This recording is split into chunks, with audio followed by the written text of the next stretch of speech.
L'ancienne cité de Taposiris Magna est nichée quelque part le long de la côte nord de l'Égypte. De nos jours, elle a conservé très peu de sa gloire d'antan. Mais ce qui se trouve en dessous pourrait bien détenir la clé d'un célèbre mystère. Celui de Cléopâtre, l'une des reines d'Égypte les plus mémorables de l'histoire. Le tunnel récemment découvert est également connu comme un prodige de géométrie pour son époque. Des fouilles ont mis à jour une structure de 13 mètres de long enfouie dans le sol et partiellement immergée. Sa forme et ses techniques de construction sont semblables à celles du tunnel de Palinos. Une autre incroyable découverte de l'Antiquité. Ce dernier se trouve sur l'île de Samos, en Grèce, et a été réalisé en creusant simultanément à partir de 2 points, dans le but de les faire se rencontrer au milieu. L'utilisation des mathématiques et de la géométrie pour réaliser cet ouvrage était d'une précision stupéfiante pour l'époque, d'autant plus qu'il traverse une montagne de part en part. Les archéologues qui travaillent sur le site de Taposiris Magna depuis 2004 pensent que ce tunnel pourrait mener au tombeau perdu de Cléopâtre. Les indices qu'ils ont découverts jusqu'à présent semblent étayer cette théorie. Pour commencer, la ville et son temple ont été construits par l'un des ancêtres de Cléopâtre, Ptolémée II. Toute son architecture semble indiquer que la cité était dédiée à l'ancien dieu Osiris et à sa reine, Isis. Tout au long de son règne, Cléopâtre a cherché à s'associer à la déesse. Il ne serait donc guère surprenant qu'elle ait choisi cet endroit comme lieu de dernier repos. Les archéologues n'ont pas encore réussi à localiser le tombeau de Cléopâtre, mais les recherches se poursuivent avec l'aide de la technologie moderne. Pour mieux étudier cet emplacement, les chercheurs ont même eu recours à un dispositif spécial, appelé radar à pénétration du sol. Cet outil nous permet d'analyser ce qui se trouve sous la terre, sans avoir besoin de l'excaver. Comme ce tunnel est très ancien, les recherches doivent être menées avec la plus grande délicatesse. Voir des images de ce qui se trouve sous terre avant de commencer à creuser est incroyablement utile, et c'est ce que l'on fait ici depuis 2011. La découverte finale de la tombe de Cléopâtre pourrait nous aider à reconstituer son histoire. Surtout ce qui aurait pu se passer lors de la dernière partie de son règne, qui est encore entourée de mystères. Nous ne connaissons toujours pas la cause exacte de son décès. Certains pensent qu'elle aurait pu se laisser délibérément mordre par un cobra égyptien venimeux.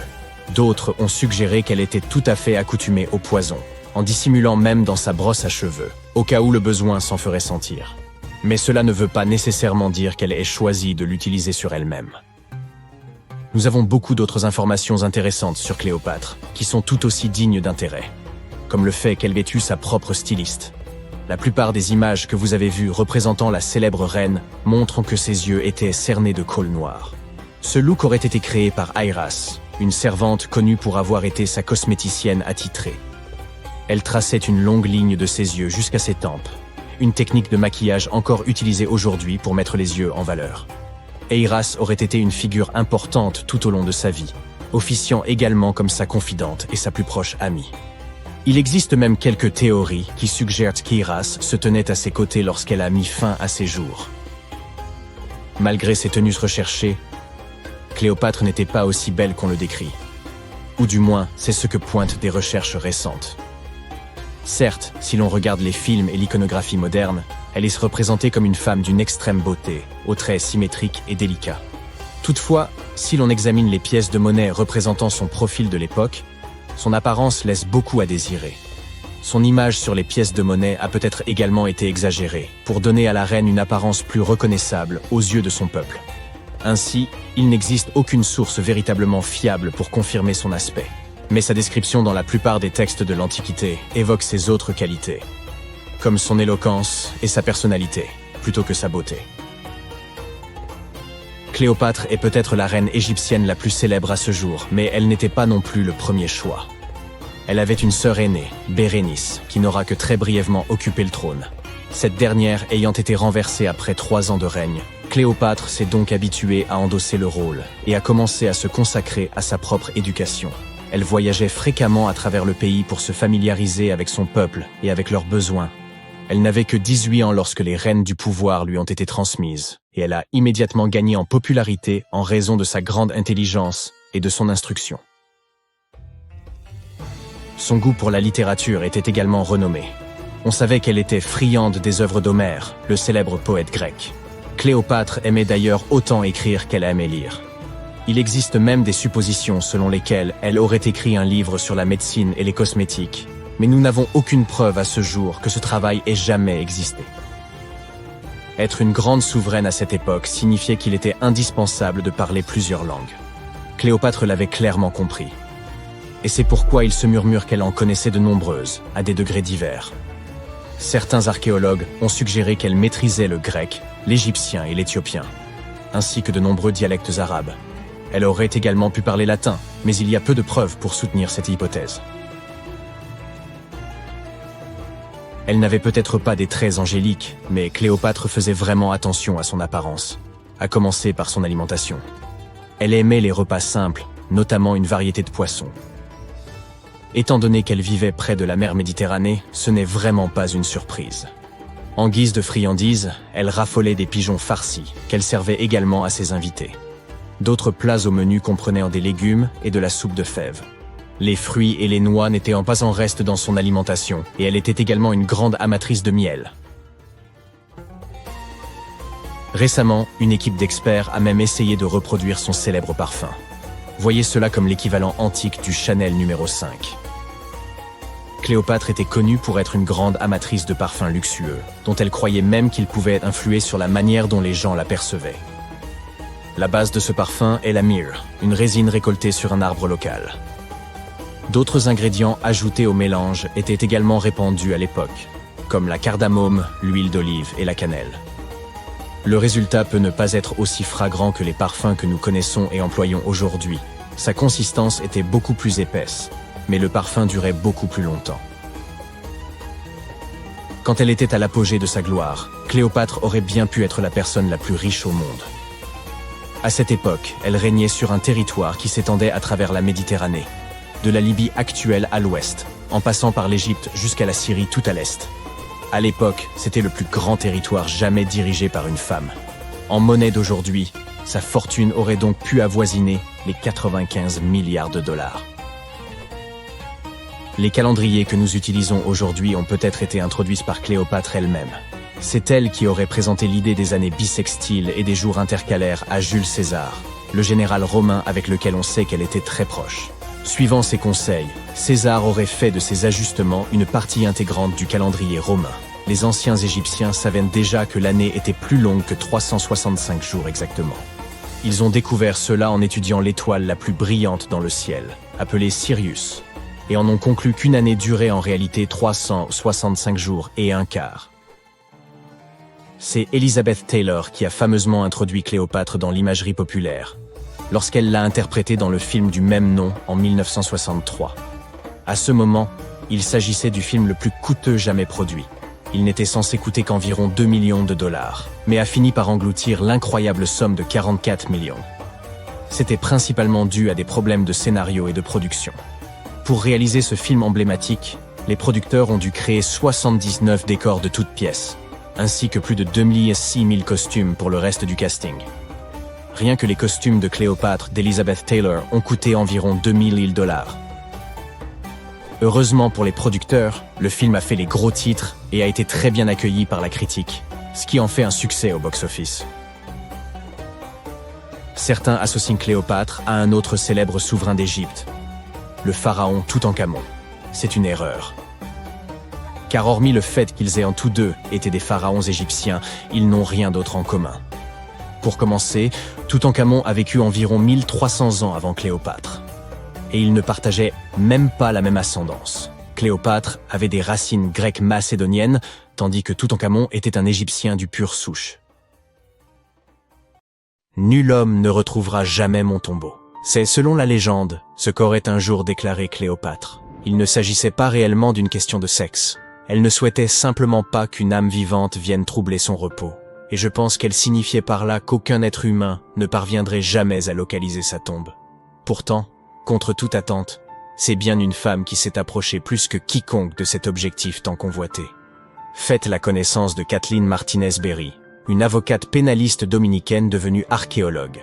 Sa fascination pour Cléopâtre fut telle qu'elle décida de tout quitter pour partir en Égypte, sans le moindre appui officiel ni même l'aval des autorités. Son seul moteur, une détermination inébranlable à retrouver la dernière demeure de la reine. On pourrait dire que Kathleen a toujours eu une longueur d'avance.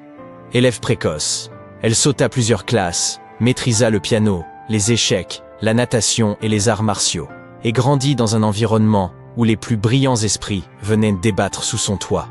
Diplômée en droit à 19 ans, elle nourrissait depuis longtemps une passion pour l'archéologie, bien qu'elle n'ait jamais mis les pieds en Égypte, ni participé à une seule fouille. Son obsession pour Cléopâtre remontait à un échange animé avec son père en 1990. Ce jour-là, elle pénétra dans la bibliothèque familiale en quête d'un exemplaire d'Antoine et Cléopâtre de Shakespeare. Son père, Fausto Martinez, professeur et expert en droit, qualifia alors la reine d'Égypte de simple séductrice. Kathleen ne pouvait s'y résoudre. Elle riposta avec ferveur, soutenant que l'histoire avait profondément dénaturé l'image de Cléopâtre. Selon elle, les Romains s'étaient appliqués à détruire sa réputation, et pendant des siècles, on s'était contenté d'adhérer à leurs récits. La discussion s'éternisa des heures durant, jusqu'à ce que son père concède qu'il avait peut-être jugé la souveraine trop hâtivement. Cette conversation marqua un tournant décisif. Dès lors, Kathleen se plongea dans l'étude des textes antiques, accordant une attention particulière aux récits de Plutarque sur Cléopâtre et Marc-Antoine. Plus elle approfondissait ses recherches, plus elle se persuadait que la reine d'Égypte n'était pas qu'une souveraine éprise d'un tyran au destin tragique, mais une stratège de génie, engagée dans une lutte politique visant pour préserver l'indépendance de son royaume. Et plus elle lisait, plus une question s'imposait à elle. Et si l'on avait toujours cherché le tombeau de Cléopâtre au mauvais endroit, cette idée ne la quitta plus. Alors qu'elle veillait sur son deuxième enfant, elle obtint une maîtrise en archéologie, une capacité à jongler avec les responsabilités qui témoignent de sa détermination. Cette quête raviva l'obsession qui allait désormais guider sa vie, percer le mystère du tombeau de Cléopâtre. Si la majorité des spécialistes estiment que la reine repose sous l'Alexandrie moderne, en compagnie de 13 autres souverains ptolémaïques, Martinez défend une hypothèse radicalement différente. Elle est convaincue que Cléopâtre a été inhumée à Taposiris Magna, un temple ancien dédié à Osiris, dieu de l'au-delà. Mais pour confirmer cette intuition, il lui fallait encore mettre la main sur un cartouche remontant à sa fondation. Ces plaques, de la taille d'un smartphone, étaient enfouies sous les structures sacrées et comportaient de souvent des inscriptions relatant la date et la raison de la construction du temple. Si elle parvenait à découvrir une plaque attestant que l'édifice était voué à Isis, divinité tutélaire de Cléopâtre, elle disposerait enfin d'une preuve tangible qu'elle fouillait au bon endroit. Rien ne pouvait la détourner de son objectif. Martinez et son équipe fouillèrent l'ensemble du site, creusant plus profondément que quiconque avant eux. Ils découvrirent dans des pièces de monnaie frappées à l'effigie et au nom de Cléopâtre, qui établissaient un lien direct entre la souveraine et ce lieu. Puis, ils mirent au jour un élément encore plus fascinant. Un tunnel souterrain qui acheminait autrefois l'eau depuis le temple jusqu'à la Méditerranée. Si une partie de l'édifice s'était effondrée dans les flots, la tombe de Cléopâtre pouvait-il s'y trouver lui aussi? Pour poursuivre ses recherches sous-marines, Martinez devait convaincre les autorités égyptiennes de lui accorder leur soutien. Contre toute attente, elle parvint à exhumer le cartouche de fondation tant convoité. Il révélait qu'un pharaon avait dédié une vaste région de Nubie à la déesse Isis. C'était la confirmation tant attendue. L'inscription prouvait que le temple était bien consacré à Isis, confirmant que la théorie de Martinez n'était pas sans fondement. Si un temple se dressait encore sur la terre ferme, elle en déduisait qu'un second, peut-être même le tombeau de Cléopâtre, s'était effondré dans la mer. Pour étayer cette hypothèse, elle avait besoin d'experts en archéologie sous-marine. Elle contacta donc Robert Ballard, célèbre pour avoir découvert l'épave du Titanic. Avec l'aval de l'Égypte, son équipe se mit à sonder les eaux au large d'Alexandrie. Ce qu'ils mirent au jour dépassait leurs espérances. Sous l'eau, ils découvrirent d'imposantes structures de pierre, dont certaines atteignaient 2 à 3 mètres de haut, à l'endroit même où la côte se trouvait des millénaires auparavant. Parmi elles, figuraient aussi des blocs de basalte, le même matériau que celui des statues du premier temple. Une conclusion s'imposait. Ces pierres n'étaient pas de simples débris. Il s'agissait des vestiges d'une cité engloutie, ensevelie sous les flots depuis des siècles. Désormais, il ne reste plus qu'à attendre pour savoir si Martinez et son équipe parviendront à percer l'un des plus grands mystères de l'Antiquité, laissé par l'exceptionnelle Cléopâtre. Revenons un peu en arrière. À la mort de son père, Ptolémée le XIIe, le trône égyptien revint officiellement à la fois à Ptolémée XIIIe et à Cléopâtre, du moins en apparence. Alors âgée de 18 ans, Cléopâtre aurait épousé son frère de 10 ans, une pratique courante parmi les dynasties de l'époque. bien qu'aucune preuve formelle ne permette de l'affirmer avec certitude. Mais l'union ne dura pas. Très vite, le jeune Ptolémée décida qu'il voulait régner seul et chercha à évincer Cléopâtre. Contrainte de fuir l'Égypte, elle ne se contenta pas d'attendre son heure dans l'ombre. Déterminée à reprendre ce qui lui revenait de droit, elle leva une armée. À seulement 21 ans, elle se trouvait déjà dans le désert du Sinaï, à la tête de ses troupes, élaborant son retour triomphal au pouvoir. À cette époque, Cléopâtre entretenait déjà une alliance aussi stratégique que personnelle avec Jules César. En juin 47 avant Jésus-Christ, elle donna naissance à un fils, Ptolémée César, plus connu sous le nom de Césarion, que beaucoup considèrent comme l'enfant de César. Mais cela ne l'empêcha nullement de respecter les traditions royales égyptiennes. C'est ainsi qu'apparut dans sa vie un second époux, son autre frère, Ptolémée XIVe. Oui, malgré sa liaison avec César, Cléopâtre contracta une nouvelle union au sein de sa propre famille, car dans son univers, préserver le pouvoir dynastique était une priorité absolue. Toutefois, son mariage ne changea rien à la solidité de son lien avec César. Cléopâtre se rendit même à Rome aux côtés de Ptolémée XIVe pour une visite d'État. Mais au lieu de loger au palais officiel, elle s'installa dans la villa privée de César, sur les rives du Tibre. Cependant, en 44 avant Jésus-Christ, aux ides de Mars, l'assassinat de César bouleversa l'équilibre politique et mit en péril la position de Cléopâtre. Comme si cela ne suffisait pas, peu de temps après, Ptolémée XIVe trouva la mort. Certains soupçonnent même que Cléopâtre ait orchestré sa disparition, la laissant seule maîtresse de l'Égypte. Pendant ce temps, à Rome, Marc-Antoine consolidait son ascension, se rêvant l'héritier politique de César. Curieux d'évaluer la souveraine d'Égypte, il la convoqua. Cléopâtre ne manqua pas l'occasion de marquer les esprits. Elle fit son entrée sur une somptueuse barge, paraît-elle une déesse. Dès qu'il la vit, Antoine en fut immédiatement épris, à tel point qu'il abandonna son épouse restée à Rome pour suivre Cléopâtre à Alexandrie, où leur relation prit la forme d'une idylle à part entière. Ensemble, ils eurent 3 enfants, et s'engagèrent dans un conflit majeur contre Octave, fils adoptif de César, dans une lutte acharnée pour le contrôle de l'Empire romain. La dernière apparition de Cléopâtre eut lieu dans son mausolée, paré de tout le faste royal. Un diadème ornant son front, étendu sur ce que Plutarque décrivit comme un lit d'or. Après leur défaite à Actium, les troupes d'Octave marchèrent sur Alexandrie. Consciente que la fin approchait, la reine se retrancha dans son mausolée, entourée d'or, d'argent, de perles et d'œuvres d'art. Plutôt que de voir ses trésors tomber aux mains des Romains, elle menaça de les réduire en cendres.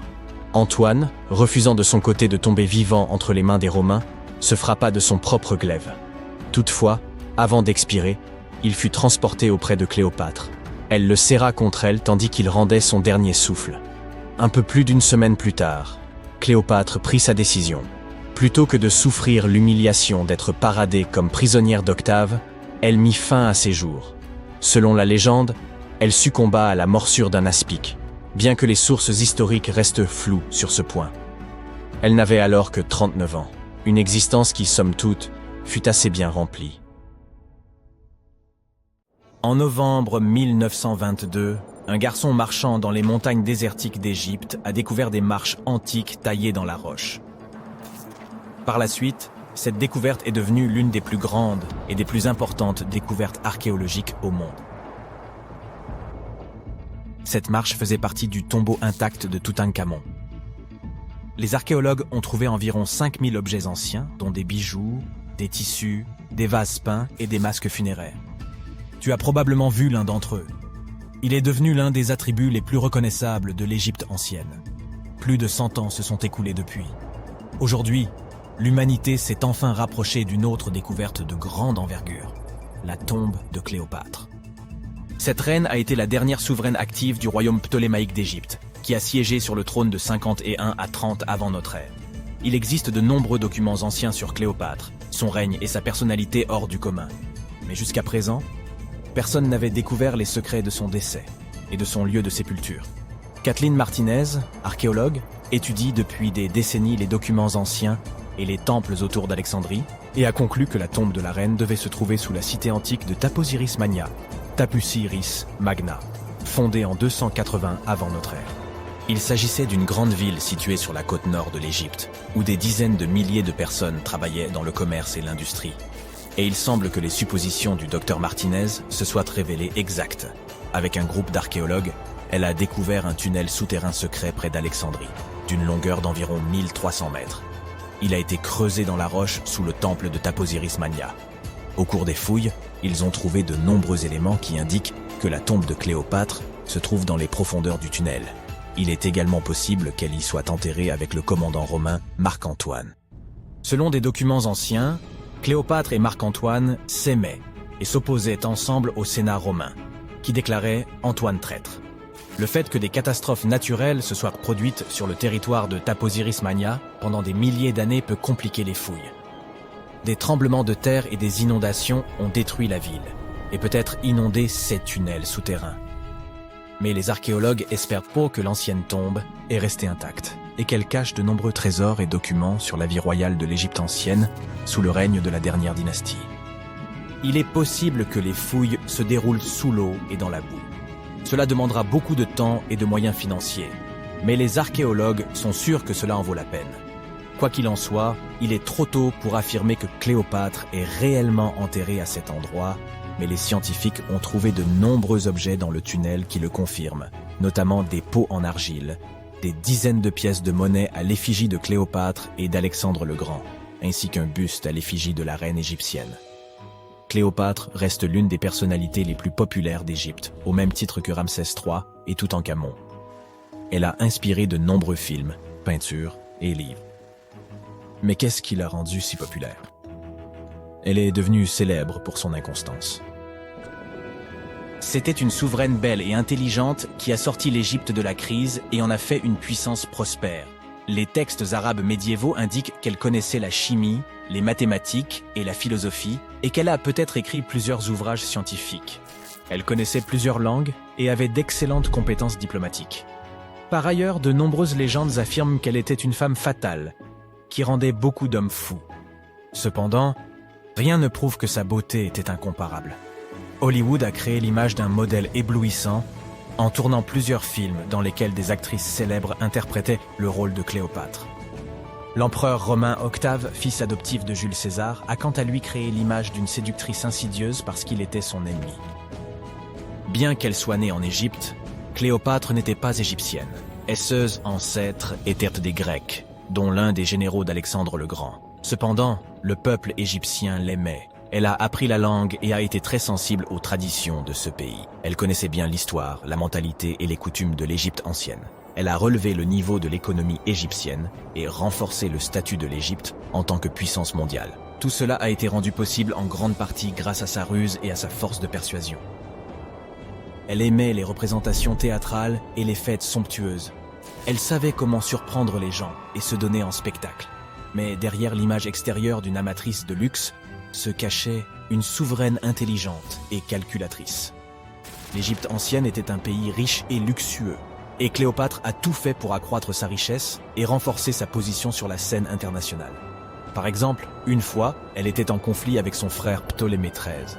Sachant qu'elle ne pourra pas lui résister, la reine a décidé d'attirer Jules César à ses côtés.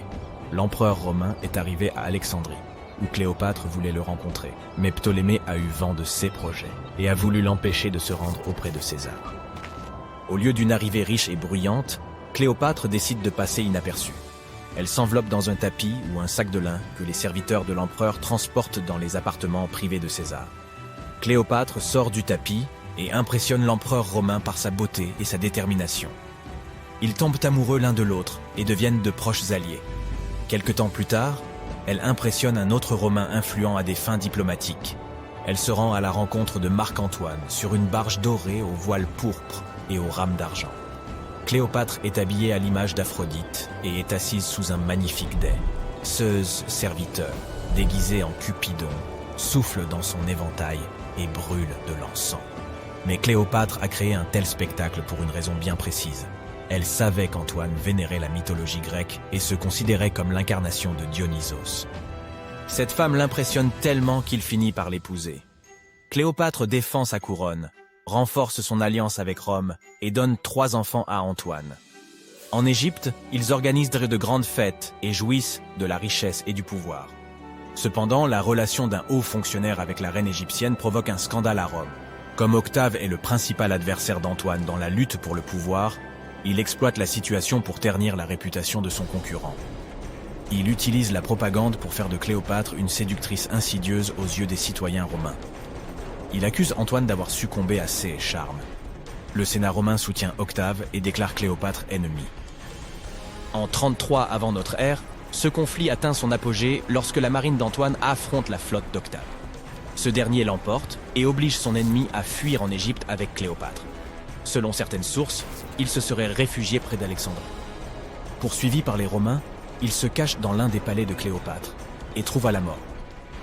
Certaines légendes racontent que Cléopâtre était experte en poison. Elle aurait provoqué la morsure d'un serpent venimeux, une vipère ou un cobra égyptien. Selon une autre légende, elle se serait piquée avec une aiguille empoisonnée. Une théorie veut que Cléopâtre ait toujours transporté une ampoule de poison dans sa brosse à cheveux. Lorsqu'elle était coincée, elle imbibait l'aiguille de ce poison et se piquait. Rien de tout cela n'est certain. Les scientifiques tentent toujours de découvrir la vérité. Peut-être que lorsqu'ils atteindront la tombe de Cléopâtre, le monde obtiendra plus de réponses sur son destin tragique. Elle est considérée comme la dernière souveraine d'Égypte. Après sa mort, Octave pille ses palais et ses temples et retourne à Rome, où il devient le principal empereur. Il gouverne le pays avec succès et en élargit les frontières. Son règne s'est achevé à l'âge de 75 ans. L'histoire du monde aurait été différente si Cléopâtre et Marc-Antoine n'avaient pas perdu cette bataille navale. À propos, saviez-vous qu'il s'est écoulé plus de temps entre le règne de Cléopâtre et le volume de Neil Armstrong sur la Lune qu'entre le règne de la reine égyptienne et la construction de la grande pyramide de Gizeh? Armstrong a posé le pied sur le satellite de la Terre en 1969, soit 2038 ans après la naissance de Cléopâtre. Et la construction de la pyramide a eu lieu en 2560 avant notre ère. Imagine la longueur de l'histoire de l'Égypte ancienne. Cléopâtre est plus proche de nous dans le temps que les pyramides. Les archéologues égyptiens ont récemment fait une découverte extraordinaire près du Caire. Roulement de tambour, s'il vous plaît. La momie la plus ancienne et la plus complète jamais mise au jour dans le pays. Cette momie, vieille de 4300 ans, a été trouvée dans un ensemble de tombes près de la pyramide à degré de Djeser, datant de l'ancien empire égyptien. Elle était recouverte de couches d'or. L'équipe a également découvert plusieurs autres tombes, dont une appartenant à un haut dignitaire égyptien et une autre à un gardien des secrets, qui présidait aux cérémonies. Une autre tombe intéressante était celle d'un scribe, qui contenait les plus grandes statues jamais découvertes dans la région. Ce vaste site funéraire abrite également plus d'une douzaine de pyramides et de lieux de sépulture. L'une des momies les plus célèbres au monde est probablement celle d'Hatshepsut. Elle a gouverné l'Égypte pendant environ 20 ans, érigé de nombreux édifices impressionnants et créé de nouvelles routes commerciales. Cependant, lorsque l'archéologue Howard Carter a découvert son tombeau dans la vallée des rois, son sarcophage était vide. Carter a néanmoins trouvé 2 cercueils dans une autre tombe, dont l'un appartenait à la nourrice d'Hatshepsut et l'autre à une femme inconnue. En 2006, une équipe de spécialistes a décidé d'enquêter pour déterminer si cette femme mystérieuse était la reine en personne. Ils ont découvert une molaire dans une boîte en bois portant le nom d'Hatshepsut, et lorsqu'ils l'ont comparée à la mâchoire de la momie, elle correspondait parfaitement. Ramsès II était un souverain des plus remarquables, mais c'est sa momie, plus encore que ses accomplissements, qui aura finalement marqué l'histoire. Ramsès est considéré comme le pharaon le plus puissant de toute l'Égypte, ayant régné durant pas moins de 6 décennies. Il a également vécu jusqu'à l'âge canonique de 90 ans, ce qui était tout à fait remarquable compte tenu de l'époque à laquelle il vivait. Ramsès II aurait eu plus de 100 descendants, parlé d'une famille nombreuse. À sa mort, son corps fut initialement enterré dans la vallée des rois, mais des pillards tentèrent de dérober les trésors de son tombeau. Ses successeurs, ne pouvant tolérer de tels actes, déplacèrent donc son corps vers un lieu tenu secret pour le protéger. Avance rapide jusqu'au 19e siècle, quand la momie de Ramsès II fut découverte avec celle d'autres souverains et dignitaires. Cependant, elle n'était pas en très bon état. Les archéologues décidèrent donc de l'envoyer à Paris pour des soins appropriés. Le problème, c'est qu'il ne pouvait tout simplement pas être expédié vers un autre pays. La seule solution fut de donner à Ramsès II un passeport. Sa profession y était indiquée comme « roi », et le document comportait même sa photo. La plupart des momies ne sont pas nécessairement réputées pour avoir une peau très hydratée, mais celle d'une femme originaire de Chine et surnommée Lady Di prouve le contraire. Non, nous ne parlons pas de cette Lady Di, mais d'une marquise remontant à la dynastie Han, découverte dans un tombeau richement décoré en 1971. Grâce aux conditions particulières de son sépulcre, humidité et absence d'oxygène, son corps était presque parfaitement préservé. Sa peau était douce, ses cheveux impeccables, et elle était encore souple. Le musée qui expose aujourd'hui sa momie montre également une multitude d'objets luxueux enterrés avec elle, comme de la vaisselle et des instruments de musique. Les archéologues, en examinant la momie de plus près, découvrirent qu'elle était décédée d'une crise cardiaque vers l'âge de 50 ans. Bien qu'elle ait quitté ce monde depuis plus de 2000 ans, Madame Dai continue de fasciner. La momie d'Ötzi, l'homme des glaces, fut découverte dans les Alpes en 1991. Les autorités autrichiennes pensèrent d'abord qu'il s'agissait d'un alpiniste moderne, tant il était bien conservé. Il s'avéra qu'il provenait en réalité de l'âge du cuivre. Grâce à l'étude de sa momie, retrouvée dans un col de montagne à plus de 3000 mètres d'altitude, nous en avons énormément appris sur la vie en Europe durant le Chalcolithique. Par exemple, nous savons qu'il était originaire d'Europe centrale et qu'il consommait régulièrement de la viande. Il souffrait également d'arthrite, de rétrécissement des artères et de troubles intestinaux. Mais il utilisait probablement l'acupuncture et des herbes médicinales pour traiter ses affections. Apparemment, il était aussi très habile de ses outils. Il les avait aiguisés quelques jours à peine avant sa mort prématurée. Peut-être anticipait-il des ennuis? Ou se préparait-il simplement pour une tâche de routine? Le roi Toutankhamon et son histoire figurent parmi les plus célèbres de toutes les momies d'Égypte. Ce pharaon est décédé à l'âge précoce de 19 ans, il y a plus de 3 millénaires, mais sa momie reste l'une des plus emblématiques au monde. Lorsque son tombeau a été ouvert en 1922, l'excitation était à son comble car il était encore intact, contrairement à de nombreux autres tombeaux royaux. Il contenait des sarcophages somptueusement ornés, dont un en or massif. Non seulement le tombeau de Toutankhamon nous a offert un aperçu de l'histoire de l'Égypte ancienne, mais sa momie nous a également beaucoup appris sur l'époque dans laquelle il vivait. L'analyse de son ADN a permis d'identifier ses parents et a révélé que le pharaon souffrait d'une rare maladie osseuse qui aurait pu le rendre invalide. Ginger est probablement l'une des momies les plus fascinantes dont vous entendrez jamais parler. Il ressemble à un voyageur temporel venu d'il y a 5000 ans, arborant encore ses cheveux dorés et ses ongles parfaitement préservés. Ginger a été découvert en Égypte et est considéré comme le corps momifié le plus ancien jamais découvert. Avant que les Égyptiens ne maîtrisent l'art de la momification, ils plaçaient les corps dans des tombes peu profondes, dans le sable chaud et sec. Comme ce dernier absorbait toute l'eau, les bactéries ne pouvaient ne pas se reproduire, et le corps était ainsi préservé naturellement. Aujourd'hui, les scientifiques ne sont pas certains que la préservation de Ginger était intentionnelle, mais étant donné que sa sépulture était constellée de poteries, il est probable que ceux qui l'y ont enterré aient connu des techniques de préservation avancées. Si vous souhaitez rencontrer Ginger en personne, il est actuellement exposé au British Museum. Un collectionneur d'art néerlandais a acquis une statue de Bouddha en Chine et a fait une découverte surprenante. Elle contenait une momie cachée à l'intérieur. Hélas, le corps était trop fragile pour être déplacé. Il a donc fallu le laisser sur place. La partie la plus impressionnante est que cette momie a plus de 1000 ans et qu'elle avait été exposée pendant 200 ans avant d'être enfermée dans cette statue. Lorsqu'ils en ont effectué la tomographie, les scientifiques ont découvert que la momie était remplie de morceaux de papier couverts d'écriture. Les experts pensent qu'il aurait pratiqué l'automomification, un processus radical impliquant un régime alimentaire particulier et un thé qui rend le corps moins susceptible aux bactéries. Seules quelques personnes pouvaient accomplir ce rituel, et celles qui y parvenaient étaient profondément respectées. Peu de reines égyptiennes ont autant intrigué les scientifiques et les historiens que la sublime Néfertiti. Si l'on en croit ses effigies, elle était renommée pour son cou élancé, ses grands yeux et ses pommettes saillantes. Son nom se traduit d'ailleurs par « La belle est venue ». Si ça ce n'est pas de la prédestination. Bien qu'elle ne fût pas pharaone elle-même, Néfertiti a tout de même réussi à laisser une empreinte durable. Les archives suggèrent qu'en tant qu'épouse royale, elle était extrêmement influente. En raison de son pouvoir, elle était certes admirée, mais s'était également fait de nombreux ennemis tout au long de sa vie. Elle était également liée à Toutankhamon, mais pas par le sang. Il s'agissait de sa belle-mère. Jusqu'à présent, sa momie n'a toujours pas été identifiée, mais cela pourrait bientôt changer. Un égyptologue, qui a fouillé des tombes dans la vallée des rois, a découvert 2 momies qu'il pense être celles de Néfertiti et de sa fille. Selon les spécialistes, Nous pourrions bientôt obtenir une réponse définitive quant à l'identité de ces deux dépouilles. Si l'une d'elles s'avère être Néfertiti, nous pourrions être en présence d'une découverte majeure. L'analyse ADN et la tomographie de la momie pourraient nous offrir l'image la plus complète et précise de la reine que nous ayons jamais vue. Il est incroyable de penser que nous n'avons fait qu'effleurer la surface de ce qui se cache en dessous de l'Égypte moderne.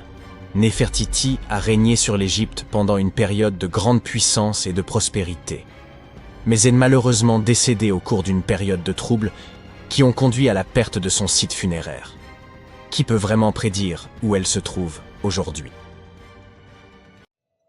Pendant plus de 3000 ans, le masque d'or du pharaon Toutankhamon est resté caché dans la vallée des rois. Cet artefact, qui mesure environ 54 cm de haut, témoigne de l'habileté et de l'art des anciens Égyptiens. Mais personne ne s'attendait à ce que les rayons X révèlent son plus grand secret. Le roi Toutankhamon a été le dernier souverain de sa famille au cours de la 18e dynastie. Il est monté sur le trône à l'âge de 9 ans, mais n'a régné que 10 ans avant de s'éteindre inopinément. Pour être honnête, dans l'Égypte ancienne, il a été oublié par les souverains qui lui ont succédé. Son tombeau n'était pas très important pour eux, à tel point que même les pilleurs de tombes l'ont oublié. Cela peut sembler un peu triste, mais en réalité, c'est une excellente nouvelle pour nous. Comme son tombeau était pratiquement oublié, il a fini par être parfaitement préservé. Alors que les autres tombes de la vallée des rois ont été pillées, la sienne est restée scellée et intacte. Ainsi, lorsqu'elle a été découverte en 1922, elle contenait plus de 5000 objets précieux. Cela a fait de Toutankhamon une célébrité instantanée et l'un des pharaons les plus connus de notre époque.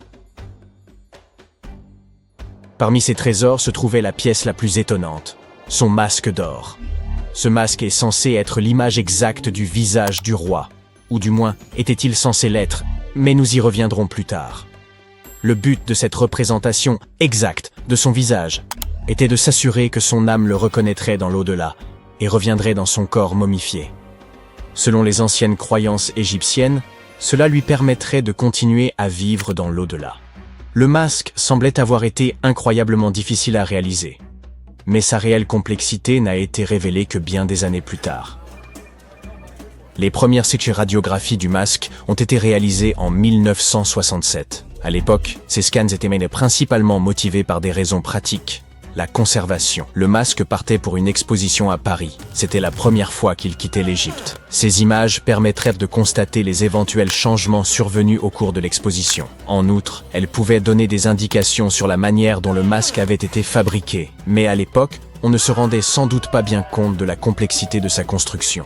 Les orfèvres égyptiens n'utilisaient pas les techniques de soudure modernes. Alors, comment ont-ils fabriqué ce masque ?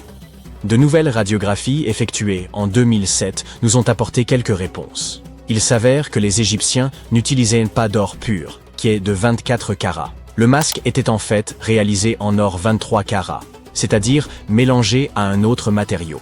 Les spécialistes ont ainsi découvert que ces feuilles d'or contenaient une petite quantité de cuivre, un métal rouge-brun. Cette opération visait probablement à rendre le matériau plus souple et plus facile à façonner. Il modelait ensuite les feuilles d'or en les chauffant et en les martelant à plusieurs reprises. Mais le masque renferme un autre secret qui n'a été découvert qu'en 2015.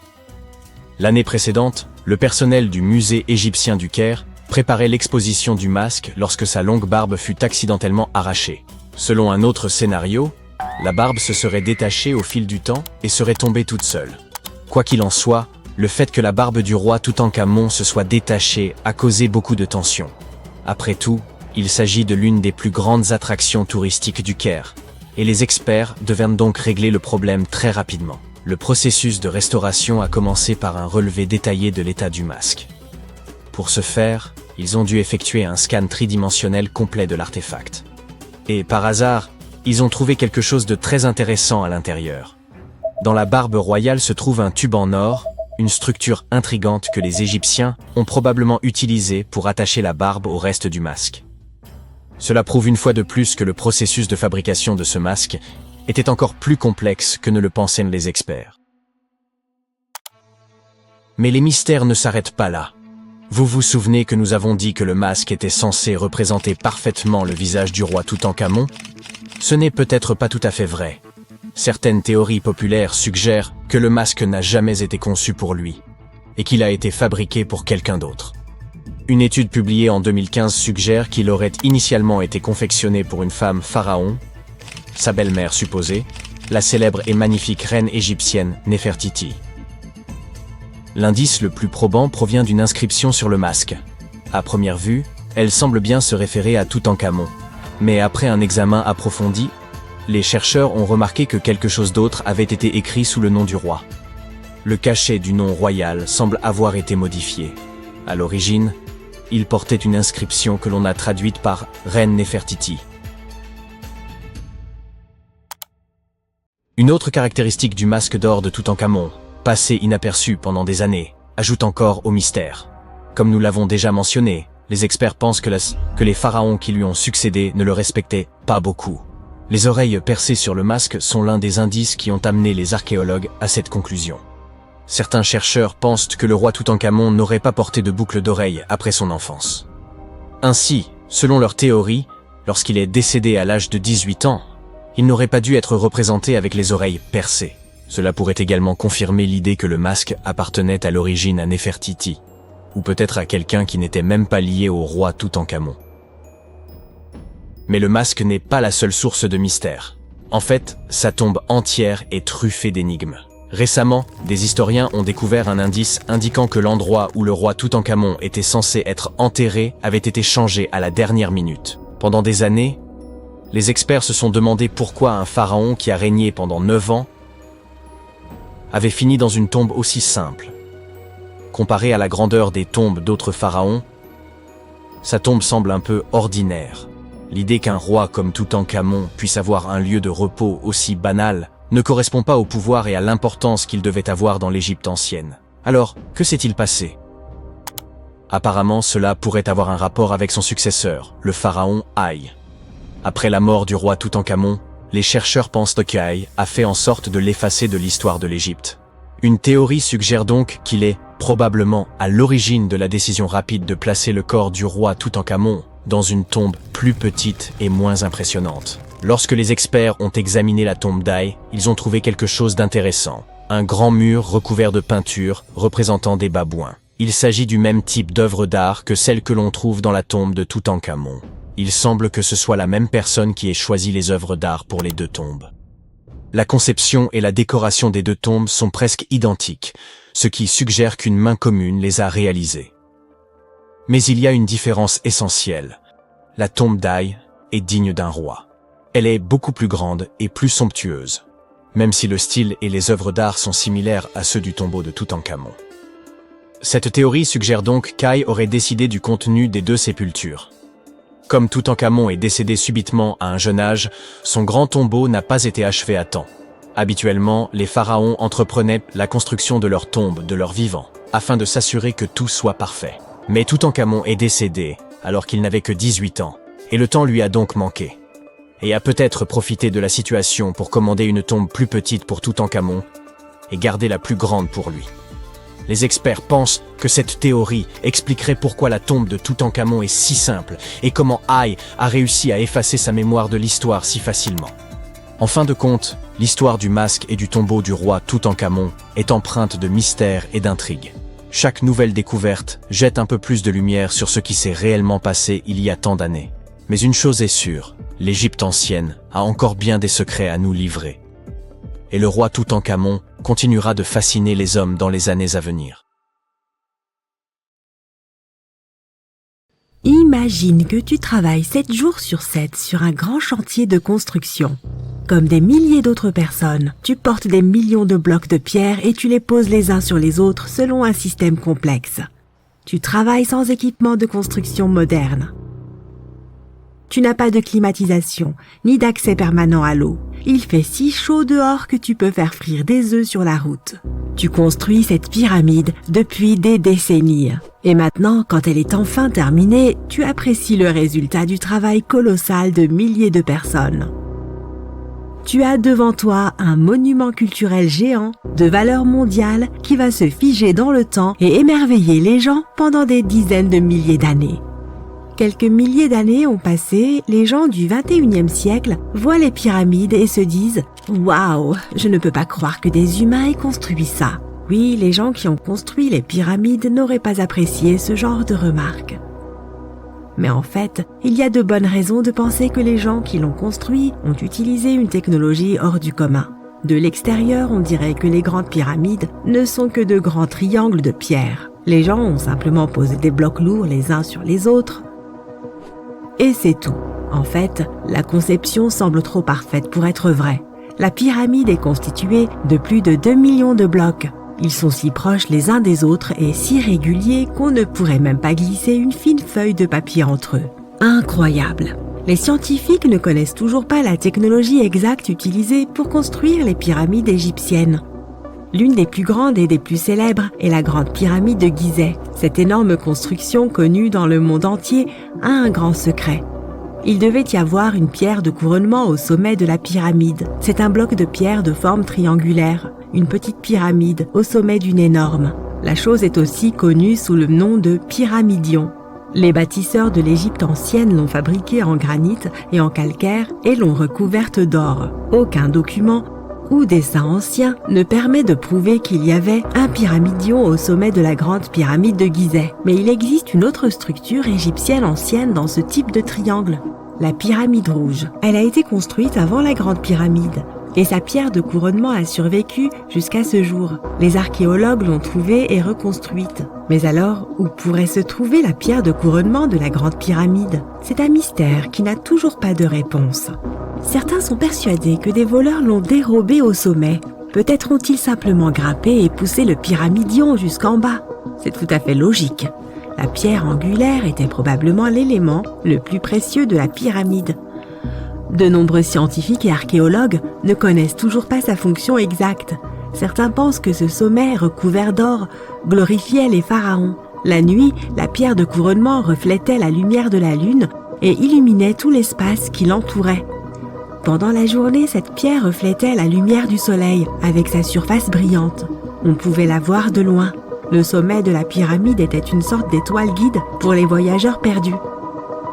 Tous les autres blocs de pierre de la pyramide sont constitués de calcaire. Les gens les polissaient pour les faire briller. Dans le passé, ils étaient même très brillants et reflétaient la lumière. On aurait pu voir des pyramides lumineuses depuis l'espace, même si elles ressemblaient à de toutes petites lumières. Au fil des milliers d'années, les vents, les tempêtes de sable et les pluies ont modifié l'apparence des pyramides. Si les gens avaient pris soin d'elles pendant tout ce temps, elles auraient ressemblé à quelque chose sorti des films de science-fiction ou bien aux pyramides de Las Vegas. Mais malheureusement, nous ne verrons jamais leur apparence d'origine. Certains archéologues et scientifiques pensent que la pierre de couronnement pouvait absorber l'énergie du soleil et la répartir uniformément dans la pyramide. Personne ne sait précisément pourquoi les Égyptiens avaient besoin de cette technologie. Il y a une théorie selon laquelle les pyramides sont d'anciens systèmes énergétiques. Les pharaons ont appliqué cette énergie pour utiliser des technologies uniques plus avancées que toutes les réalisations du XXIe siècle. Et la forme triangulaire des pyramides était idéale pour stimuler cette énergie électromagnétique. En théorie, le rayonnement solaire ou les forces électromagnétiques s'accumulent au sommet de la pyramide, remplissent les pièces intérieures, puis descendent le long des murs jusqu'à la base. Toute déformation de la surface pourrait empêcher le flux de se répandre. Ils ont donc dû créer une surface parfaitement lisse. C'est pourquoi ils ont installé les blocs de manière que personne ne puisse glisser une aiguille ou une lame de rasoir entre ceux-ci. Beaucoup de gens croient à cette théorie parce qu'ils ont construit les pyramides en calcaire. Ce matériau peut retenir l'énergie en son sein.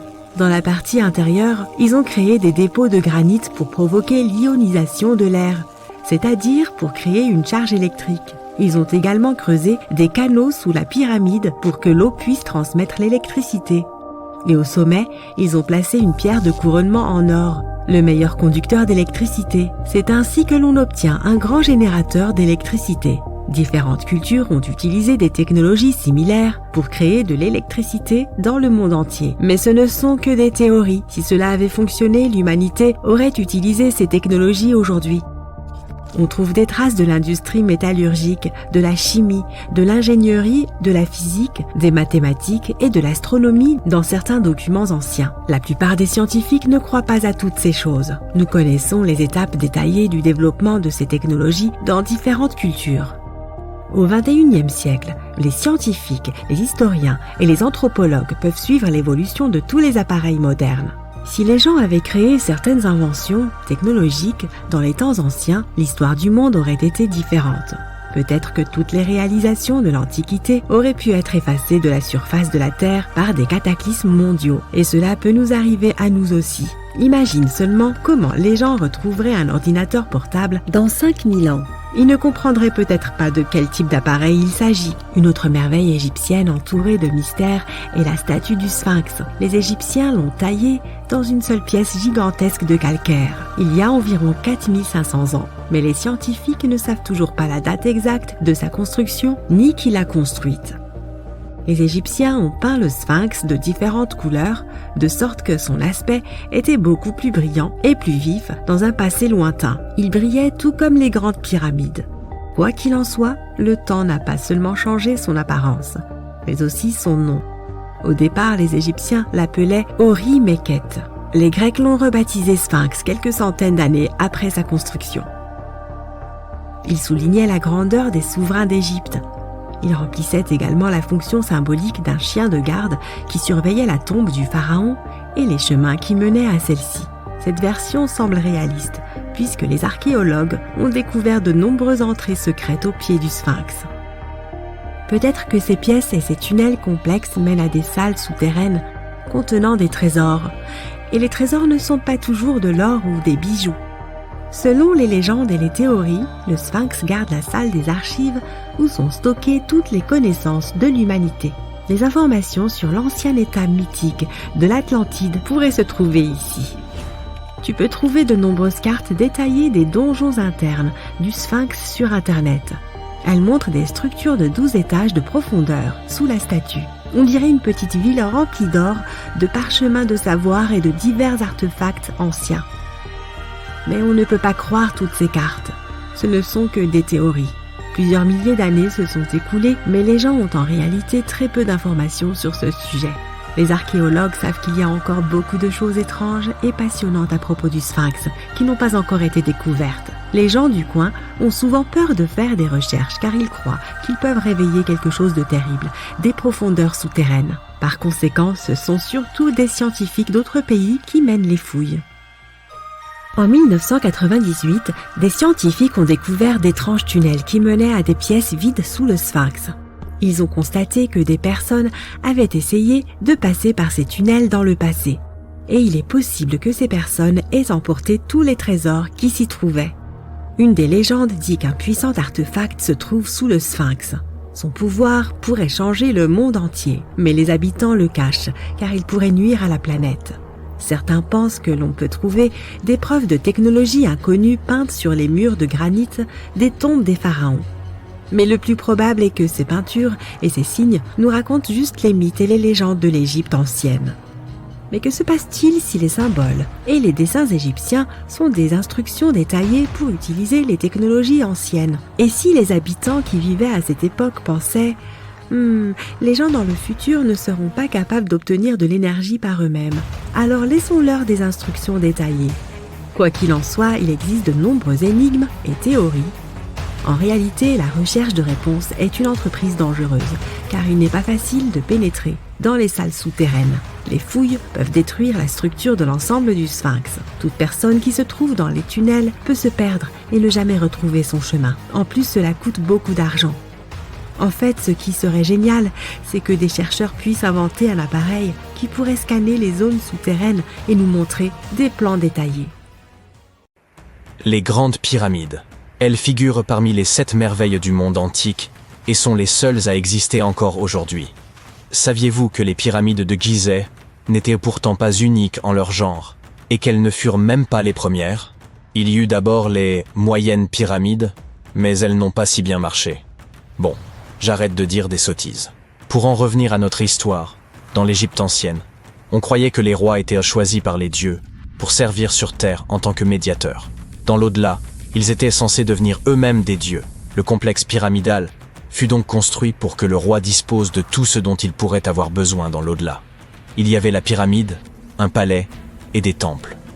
Le tombeau du roi, dans la pyramide, était rempli de tout le nécessaire, des meubles, de la nourriture et des objets d'or. En fait, la première pyramide a été construite 80 ans avant la première pyramide de Gizeh. Au total, il y en avait une centaine. Certaines ne furent pas achevées, car la construction prenait du temps, et tous les pharaons ne vivaient pas assez longtemps pour voir la fin des travaux. Parlons maintenant de la construction elle-même. La plus grande des pyramides de Gizeh est aussi haute qu'un immeuble de 40 étages. Comment diable ont-ils réussi à construire une structure aussi massive il y a 5000 ans, bien avant l'apparition des machines et autres équipements? Nous allons voir ça. Le pharaon Khéops est monté sur le trône vers 2575 avant notre ère, et son architecte a commencé la construction de la plus ancienne et de la plus grande des pyramides de Gizeh. Il a calculé qu'il faudrait utiliser plus de 2 millions de blocs de calcaire pour construire la pyramide, chacun pesant environ 2,5 tonnes, soit à peu près le poids d'un rhinocéros. L'architecte voulait terminer la construction en 20 ans. Pour y parvenir, une pierre devait être transportée et placée toutes les 4 minutes, 24 heures sur 24, 7 jours sur 7 et 365 jours par an, sauf les années bissextiles. Il est donc évident qu'il fallut beaucoup d'ouvriers pour réaliser ce projet. Beaucoup pensent que ce sont des esclaves qui ont travaillé sur le chantier de la pyramide, mais ce n'est pas vrai. Des ouvriers sont venus de toute l'Égypte pour contribuer au chantier, soit environ 25 000 personnes. Les Égyptiens effectuaient toutes sortes de travaux, du travail manuel à la fabrication d'outils en passant par le travail administratif. Ils travaillaient tous environ 10 heures par jour, étaient logés et bien nourris, et menaient globalement une vie plus confortable que celle qu'un Égyptien moyen pouvait s'offrir à l'époque. On suppose qu'ils vivaient dans une ville provisoire située non loin et qu'ils formaient une communauté organisée dirigée par un chef puissant. Les pyramides semblent avoir été conçues pour s'aligner sur les points cardinaux et leurs côtés symbolisent les rayons du soleil. Mais à l'époque, il n'y avait pas de boussole. Les anciens Égyptiens calculaient eux-mêmes les directions, et ce avec une précision étonnante. Pour aligner les pyramides, ils utilisèrent 2 constellations. Le chantier était situé sur la rive ouest du Nil. Cela avait également une signification symbolique. Le soleil se couche à l'ouest, et la vie devait nécessairement en faire autant. La deuxième pyramide de Gizeh fut construite pour le fils de Khéops, le pharaon Khéphren. Elle est un peu plus petite, mais c'est elle qui abrite la célèbre statue du Sphinx sans nez. Bien sûr, à l'origine, il avait un nez. Je vous raconterai bien ce qui lui est arrivé, mais c'est encore un mystère, personne ne le sait vraiment. Les sphinx ont un corps de lion et une tête d'homme. On les considérait comme les gardiens de lieux importants. Ce célèbre sphinx porte la tête du pharaon Khéphren et garde sa pyramide, face au soleil levant. Le sphinx est l'une des plus grandes et des plus anciennes statues d'or du monde. À l'origine, il n'avait pas seulement un nez, il était aussi coloré. Les scientifiques ont découvert des traces de couleur rouge sur son visage. Il est donc fort probable que le sphinx ait été peint de cette couleur. Il y a également des traces de jaune et de bleu sur son corps. Une statue plutôt sympa. Jusqu'en 1800 environ, le sphinx était enterré jusqu'aux épaules, mais un aventurier accompagné d'une équipe de 160 hommes le déterra. Mais revenons à notre chantier. Les ouvriers avaient bien sûr besoin de blocs de pierre. Il y avait 2 endroits principaux où l'on pouvait s'en procurer. L'un d'eux se trouvait à proximité du site. Mais cette pierre jaune, tapissée de fossiles, ne convenait que pour l'intérieur de la pyramide. Les blocs de calcaire destinés à l'extérieur furent transportés sur 13 km grâce à des traîneaux de 2,5 mètres de long. Apparemment, il n'était pas trop difficile de les tirer. On mêlait de l'eau à la bonne quantité de sable, et ça glissait bien. 10 personnes suffisaient pour tirer un traîneau transportant une grosse pierre. Étonnamment, couper des blocs de calcaire n'était pas le plus difficile. Dans le sol, le calcaire est mou et peut être fendu assez facilement. Mais après avoir été exposé à l'air, il durcit. Le plus difficile fut donc de façonner tous ces blocs. Cette étape était cruciale, car la moindre imprécision pouvait entraîner l'effondrement de toute la pyramide. Bien, ces pierres calcaires étaient extraites, transportées sur un traîneau, façonnées, et ensuite quoi ? Comment les disposer? C'est encore un mystère. Les archéologues ont découvert les vestiges d'un système de rampes datant de l'époque de la construction des pyramides. Les historiens s'accordent donc à dire que les Égyptiens ont très probablement conçu un système unique pour déplacer et tirer ces énormes blocs. L'opinion la plus répandue est qu'il y avait plusieurs rampes autour de la pyramide. Il y avait probablement une rampe centrale avec 2 escaliers de chaque côté, construits directement sur les pierres de la pyramide. La rampe grandissait au fur et à mesure que la pyramide s'élevait. On pense que certains ouvriers gravissaient les escaliers en tirant des pierres sur des traîneaux de bois. Mais ce n'est qu'une hypothèse parmi d'autres. D'autres affirment que les rampes se trouvaient autour de la pyramide, d'autres encore qu'elles se trouvaient à l'intérieur. Peut-être que nous ne le saurons jamais, et que le mystère restera entier pour toujours. Le calcaire extérieur de la pyramide était poli avec du sable et de la pierre pour qu'il brille. Au sommet, il y avait un pyramidion en or et en argent, qui scintillait sur l'Égypte comme un deuxième soleil. Voilà comment on occupait son temps il y a 5000 ans. Parlons maintenant de l'intérieur. Curieusement, il n'y a pas grand-chose à l'intérieur de la pyramide. En très grande partie, il s'agit de pierres massives, avec très peu d'espace ouvert. Mais jetons un coup d'œil rapide. Depuis l'entrée, il y a 2 escaliers, l'un qui descend, l'autre qui monte. Ils nous mènent aux chambres. Il y en a 3 à l'intérieur. Pourquoi?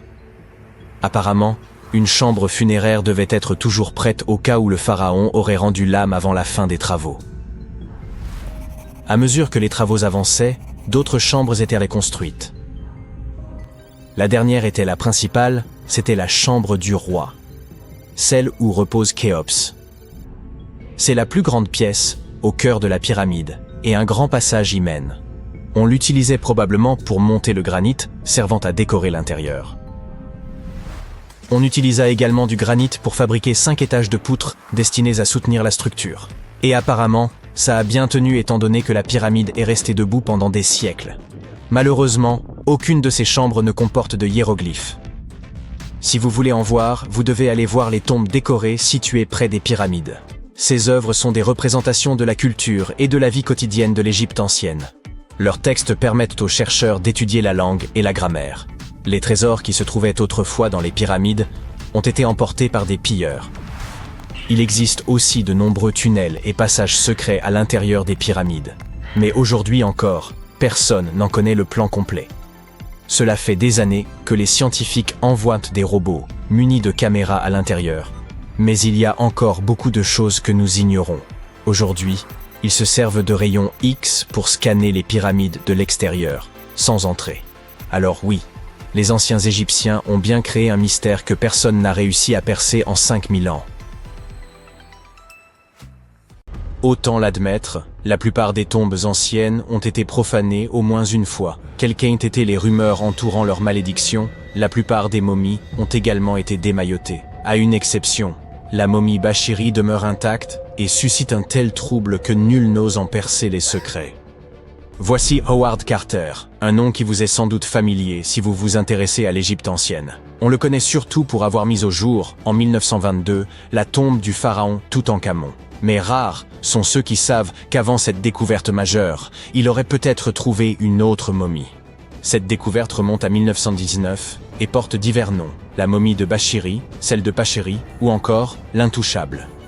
Selon certains témoignages, Carter aurait croisé son chemin dans la vallée des rois, précisément là où il exhumera plus tard le tombeau de Toutankhamon. Pourtant, cette momie demeure enveloppée de mystère. Ce n'est pas la superstition qui l'a protégée, mais la crainte de provoquer un tort irréparable. Personne ne peut garantir qu'un geste malencontreux pourrait être corrigé. Si finement emmaillotée, elle n'a jamais été déroulée. Les chercheurs redoutent de causer un dommage irréversible à son enveloppe funéraire. Il existe une règle d'or chez les spécialistes des antiquités. Si vous n'êtes pas absolument certain de pouvoir restaurer ou préserver un objet tel quel, abstenez-vous d'y toucher. L'histoire regorge d'exemples de trésors anciens irrémédiablement défigurés, comme le tristement célèbre Ecce Homo, ou la statue au sourire maladroitement restaurée. Le tissu fragile recouvrant son visage arbore un motif singulier, évoquant la forme stylisée d'une pyramide. Bien que les experts restent prudents, il pourrait s'agir d'un cas unique dans l'art de l'embaumement. Toutefois, sans en maîtriser la technique d'origine. Le dérouler puis le restaurer sans l'abîmer semble quasiment impossible. Autrefois, qu'ils soient érudits ou pillards, les hommes n'hésitaient pas à défaire les bandelettes funéraires, souvent dans un but d'étude. Aujourd'hui, la technologie nous permet d'examiner le contenu des sarcophages avec précision, sans avoir à altérer ni ouvrir la moindre enveloppe. Après un examen approfondi de la momie de Bachiri, les chercheurs ont pu déterminer qu'elle appartenait à un homme mesurant environ 1,67 m et ayant vécu durant l'ère ptolémaïque, soit entre 305 et 30 avant notre ère. Cela signifie que cette dépouille remonte à quelques 2300 ans. Le musée égyptien a révélé que les radiographies avaient permis de déceler une inscription portant le nom du défunt, bien qu'il demeure difficile d'affirmer s'il s'agissait de Pacheri ou de Nenu, ce qui ne fait qu'ajouter au mystère. Le musée a également tenu à souligner que le luxueux coffret renfermant la momie était orné de scènes richement illustrées. On y distingue le corps du défunt allongé sur un lit funéraire, encadré par les déesses Isis et Nephthys, ainsi que par les 4 fils du dieu Horus. À ses pieds figurent en outre 2 représentations d'Anubis. Il convient de noter que la momie de Bachiri n'est pas la seule à avoir conservé son intégrité. C'est également le cas d'Isetem Kebde. L'archéologue français Gaston Maspero, soucieux de préserver son repos, avait en effet choisi de ne pas ouvrir sa momie, tant son état de conservation était remarquable. Il avait toutefois précisé que la tombe avait été jadis mise à sac. Les radiographies ont permis d'approfondir notre connaissance de cette momie. Les images ont révélé la présence de plusieurs objets enfouis avec elle, notamment des amulettes autour de son cou, de son bras droit et de son front. Il s'agissait de l'épouse d'un grand prêtre. Ces radios ont également mis en évidence des problèmes dentaires et une arthrite touchant ses genoux. Si l'on sait qu'elle est morte à un âge avancé, il reste difficile d'en déterminer la précision. Mais divers documents datant du règne de son fils attestent de la haute estime dans laquelle elle était tenue au sein du royaume. Isetem Kebde n'était autre que la sœur épouse de Pinejem II. Vous avez bien saisi? Ils étaient à la fois conjoints et liés par le sang. Une telle union, aussi choquante puisse-t-elle paraître aujourd'hui, visait à préserver la pureté du sang royal. Un raisonnement comparable à celui des Habsbourg, dont la quête obsessionnelle de pureté aboutit à la consanguinité et à la tristement célèbre mâchoire des Habsbourg. Il ne nous appartient pas de juger les normes ou les pratiques de l'Égypte antique, mais ce que l'on peut affirmer sans réserve, c'est que tant Bachiri qu'Isetem Kebde ont eu la chance exceptionnelle de demeurer intacts. Toutankhamon, pour sa part, n'échappa pas à l'acharnement méthodique des chercheurs, au prix de nombreuses dégradations. Bien que la sépulture de Toutankhamon ait été mise au jour dès 1922, il fallut attendre l'année 1925 pour que les cercueils emboîtés soient ouverts lors d'une campagne de fouilles. Le premier, maintenu fermé à l'aide d'épingles en argent, dissimulait un second cercueil, anthropomorphe, décoré de vers colorés et de guirlandes florales. Des inquiétudes entouraient dans la momie royale, car elle avait été exposée à l'humidité. Le cercueil intermédiaire, dépourvu de poignée et particulièrement lourd, exigeait une extrême prudence lors de sa manipulation. Le 28 octobre 1925, en ouvrant le cercueil intérieur, en or massif et enveloppé d'un tissu rouge, les chercheurs découvrirent enfin la momie du souverain. La momie de Toutankhamon, longue d'environ 185 cm, épousait presque parfaitement les dimensions du cercueil intérieur, qui en mesurait 188. Vous l'aurez deviné, cette marge minime posait un réel problème. Extraire un corps aussi ancien, fragile et desséché d'un espace aussi restreint relevait d'un véritable défi, tant les risques d'endommagement étaient grands et la maniabilité quasi nulle. L'aspect de la momie soulevait des soupçons, elle était d'un noir de jais. Howard Carter, responsable des fouilles, estima qu'environ 2 seaux d'huile avaient été versés sur le corps. Toutefois, on avait soigneusement évité d'en asperger le masque et les pieds, probablement dans l'intention d'assurer une meilleure conservation. Le corps reposait dans le cercueil avec une légère inclinaison, et la différence de concentration d'huile entre les 2 côtés laissait penser que le cercueil avait peut-être basculé lors de sa mise en place dans le sarcophage. Ce liquide, en réagissant avec le temps, généra de l'humidité puis des réactions chimiques internes. Carter qualifia ce phénomène de combustion spontanée lente, qui entraîna la carbonisation progressive des bandelettes de lin. Hélas, la chaleur et l'humidité combinées n'épargnèrent pas les ornements funéraires. Le sceptre et le fléau se désintégrèrent, le scarabée en résine se fissura, et les fils retenant les mains ainsi que les bandelettes commencèrent à se désagréger, rendant l'ensemble du dispositif extrêmement fragile et instable. Avec le temps, les huiles s'étaient solidifiées, agissant comme une colle entre la momie, son masque et le fond du sarcophage. Pour tenter de les séparer, Les archéologues exposèrent les cercueils au soleil durant plusieurs heures, atteignant une température de 65 degrés. Malgré cette tentative, la momie resta figée, et l'examen dut être réalisé sur place, sans pouvoir la déplacer. L'examen de la momie commença par les jambes et les pieds, les chercheurs ayant choisi de procéder de bas en haut. En déroulant avec précaution les premières bandelettes, ils mirent au jour le premier d'une série de trésors enveloppés aux côtés du souverain. Chaque découverte fut méthodiquement photographiée et dûment répertoriée, dans le respect des exigences de la documentation archéologique. Les couches internes des bandelettes étaient en mauvais état, largement réduites en poussière, ce qui compliquait la compréhension de leur agencement initial. Néanmoins, les méthodes employées restaient conformes à celles observées dans d'autres momies nobles de l'époque, avec de nombreux coussinets en lin plié servant à modeler le torse et les cuisses. Les bandelettes extérieures et intérieures étaient confectionnées en lin fin, tandis que les couches médianes étaient plus grossières. Un bandage complexe entourait les épaules, la poitrine et la région de l'aine. Chaque membre, ainsi que les doigts et les orteils, recouverts de capuchons d'or, étaient enveloppés séparément.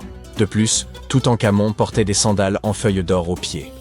Les chercheurs espéraient pouvoir séparer la momie du cercueil en retirant simplement les bandelettes extérieures, mais la résine avait solidement collé le corps au bois. Ils durent donc procéder à un dégagement mécanique, sectionnant le torse au niveau des hanches et désarticulant les bras pour continuer le démaillotage.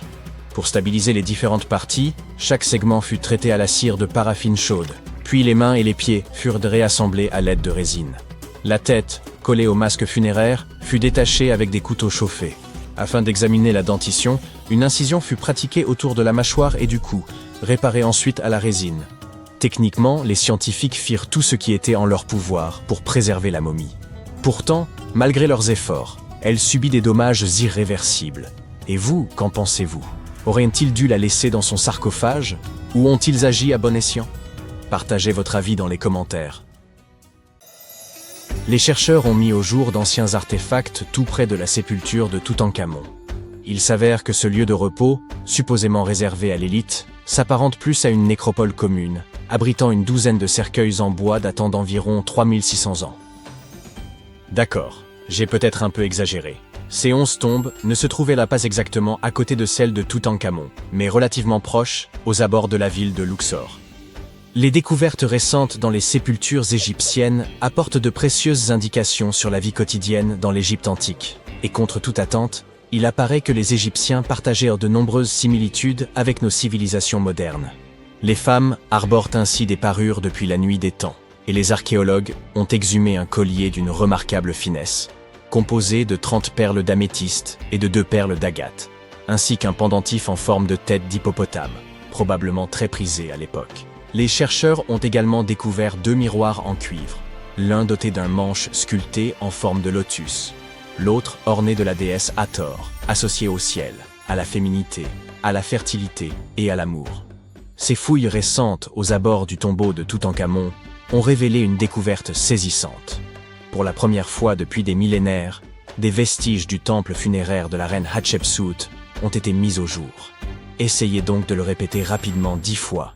Finalement, oubliée. Considérée comme la 2e femme à avoir régné en tant que pharaon, cette souveraine exerça son pouvoir avec courage et sagesse, laissant un héritage aussi durable que la pierre. Son temple, enfoui durant des siècles, constitue désormais une fenêtre précieuse sur une époque marquée par les intrigues et la ferveur spirituelle.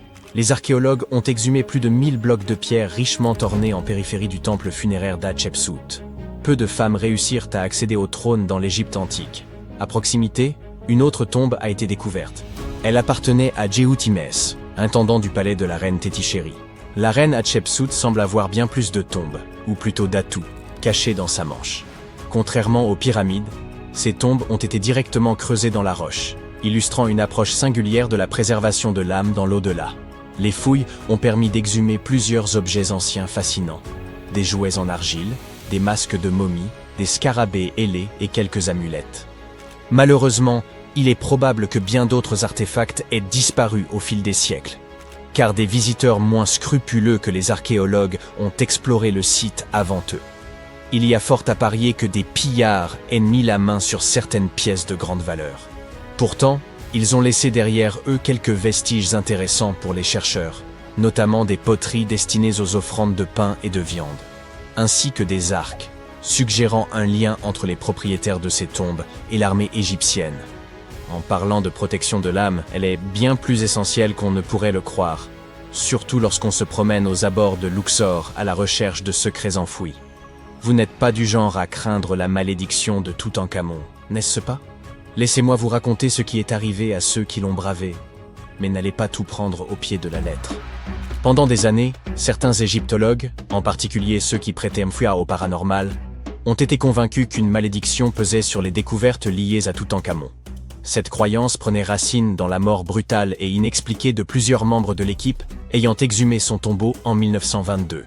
Puisqu'aucune explication scientifique évidente ne justifiait ces décès, il était plus simple de les attribuer à une force surnaturelle et d'éviter de se poser davantage de questions.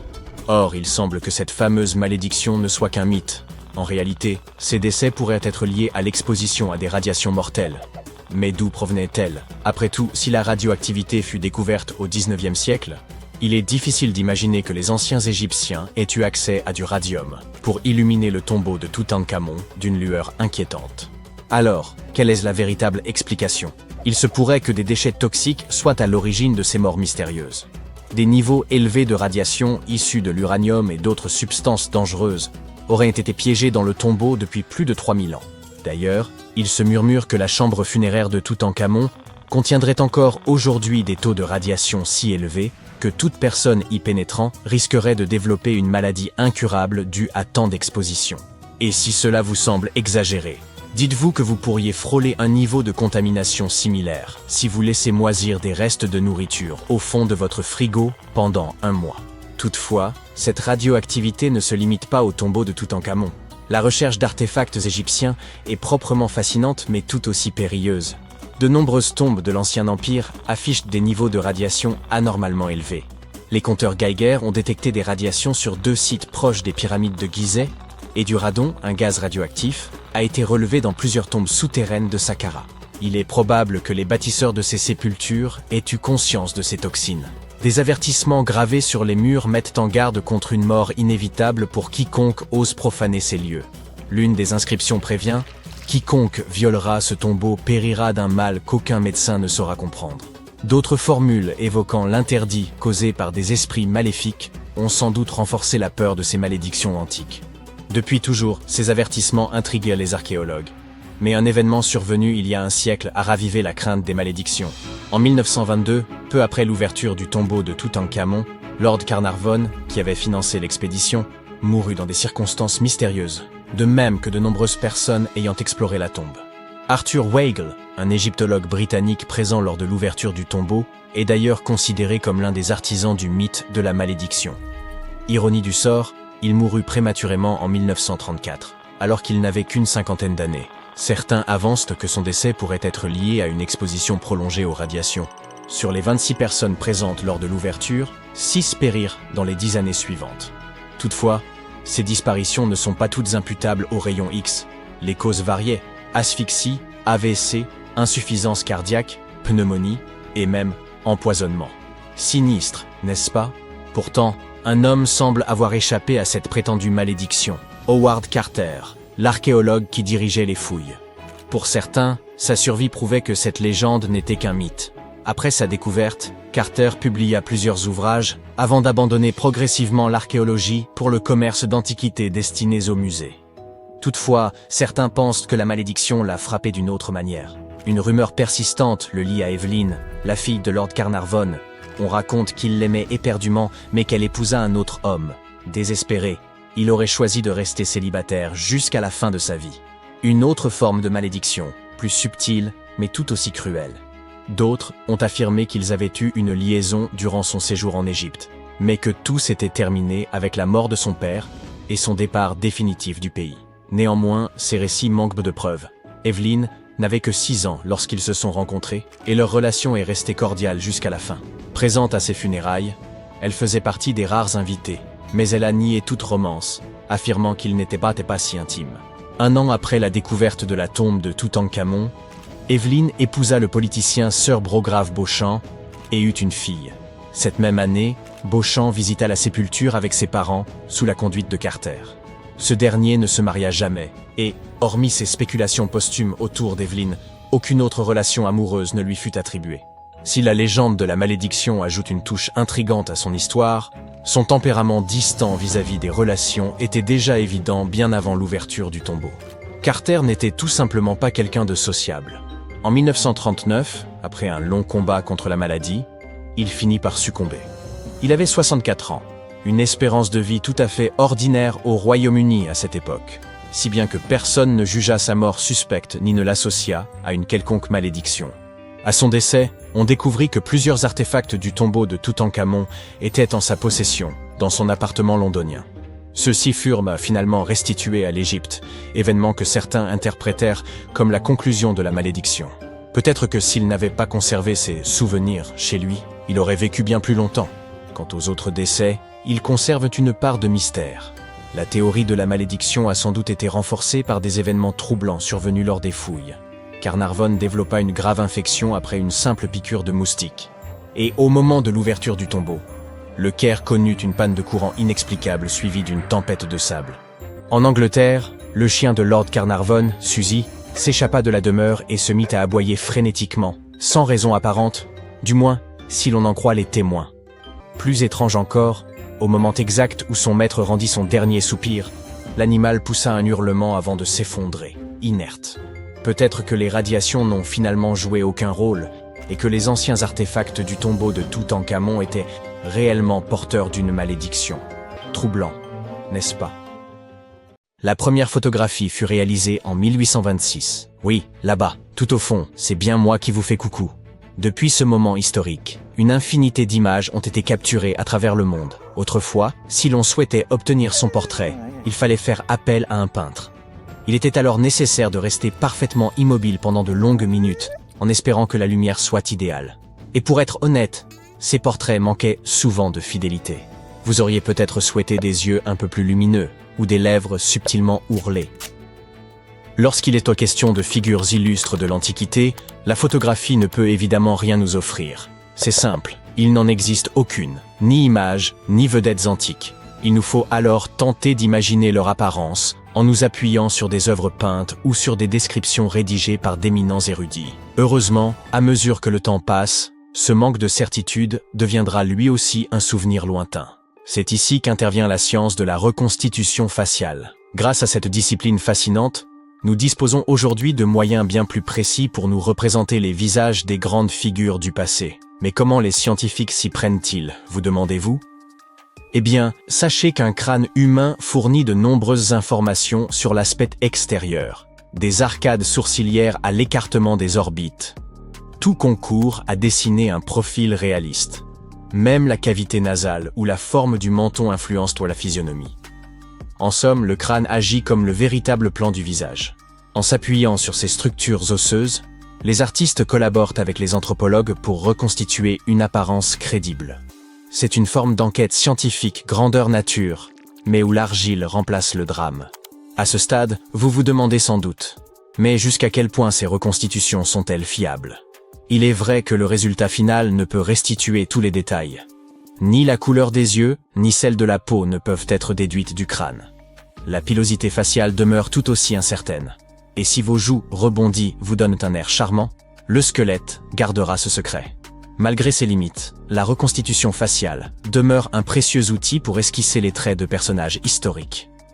Le procédé en lui-même est particulièrement impressionnant. Un sculpteur expérimenté travaille en étroite collaboration avec un anthropologue pour analyser les caractéristiques du squelette et façonner les traits du visage à l'aide d'argile. L'âge, le sexe, les origines, ou encore la perte de dents ou d'éventuelles blessures doivent être pris en compte. De nos jours, il est même possible d'accomplir ce travail par voie numérique, grâce à des logiciels spécialisés. Compte tenu de ces avancées remarquables, avez-vous entendu parler des dernières révélations sur la lignée de Toutankhamon? Il semblerait que son père présumé, un ancien pharaon d'Égypte, ait récemment bénéficié d'une reconstitution numérique complète. Et croyez-moi, le résultat lui confère une allure à la fois majestueuse et apaisée. Mais bien que cette version soit la plus fidèle réalisée à ce jour, son identité exacte demeure incertaine. Ce mystérieux personnage fut découvert en 1907 dans la vallée des Rois, à quelques pas de la sépulture de Toutankhamon.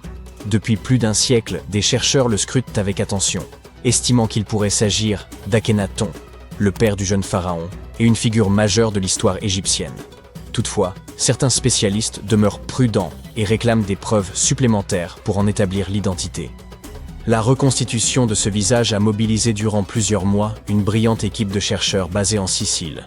Pour parfaire leur travail, ils ont sollicité l'aide d'un artiste judiciaire brésilien spécialisé en 3D. Contrairement aux versions antérieures, ce modèle privilégie une étude fine de la physionomie, volontairement détachée de tout artifice comme la chevelure, les bijoux ou autres ornements. Dans la même veine, permettez-moi de vous présenter une toute nouvelle fashionista. Il ne s'agit pas d'une célébrité contemporaine, mais d'une chasseresse-cueilleuse ayant vécu en Suède il y a près de 7000 ans. Sa reconstitution la montre sous un jour saisissant. Une cape ornée de plumes, un collier d'ardoise et une ceinture composée de 130 dents d'animaux. Un style audacieux, voire intemporel. Sa peau sombre, décorée de motifs blancs, lui confère l'allure d'une véritable œuvre d'art. Mais ne vous laissez pas éblouir par son apparence. Cette femme ne se réduisait pas à un simple visage. Elle fut enterrée en position verticale entre 5500 et 4600 avant notre ère, et ses précieux bijoux révèlent qu'elle tenait un rôle notable au sein de sa communauté. C'est grâce à la collaboration entre un archéologue et un sculpteur que nous pouvons aujourd'hui contempler le visage de cette femme du passé. Un scanner de son crâne leur a permis de reconstruire son expression, muscle après muscle, une véritable rencontre avec l'histoire. Bien que son rôle dans la communauté demeure incertain, le soin apporté à son lieu de sépulture laisse penser qu'elle occupait une place éminente parmi les siens. Ötzi, la momie alpine âgée de 5300 ans, a elle aussi bénéficié d'un ravalement de façade grâce à cette remarquable technologie. N'allez pas croire qu'elle ait consulté un chirurgien plastique. 2 frères néerlandais ont uni sciences médico-légales et art pour recréer son visage à l'occasion d'une exposition en Italie. Ötzi fut découvert en 1991 par des randonneurs ayant retrouvé ses restes gelés dans les montagnes, près de la frontière italo-autrichienne. Il est plus ancien que Stonehenge ou que les pyramides de Gizeh. Aujourd'hui, grâce au talent conjugué des 2 frères, son visage a été restitué à partir d'images 3D de son crâne. Un photographe a immortalisé chaque étape de cette reconstitution pendant près de 6 mois. Des études antérieures ont révélé qu'il serait mort d'une blessure par flèche.